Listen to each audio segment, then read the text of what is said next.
nekontrolujem, že koľko je stupňov vonku, alebo koľko má voda stupňov, alebo či je zamrznutá, není.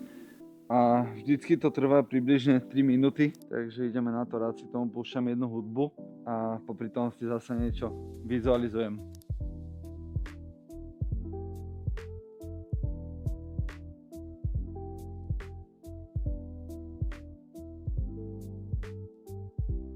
Je úplne niečo iné vyliezť zo sauny do ľadovej vody, než keď zo zahriatej izby alebo tela.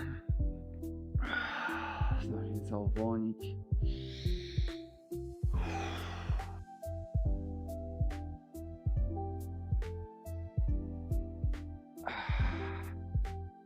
Vždy sa snažím potom rozhýbať, trošku zahriať, to telo prekrviť.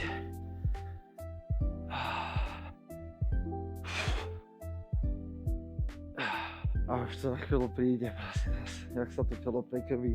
Vieš, teraz už to prichádza, proste ten návale, aj to dopamínu, alebo parádička. Ísť do toho diskomfortu a len byť stále v komforte. Potom tak vieš reagovať vo viacerých situáciách, ktoré sa ti stanú bežne vodne cez deň. Že nemusí to byť teda iba že chlad a zima, ale rôzne stresové situácie, dokážeš sa k ním lepšie postaviť.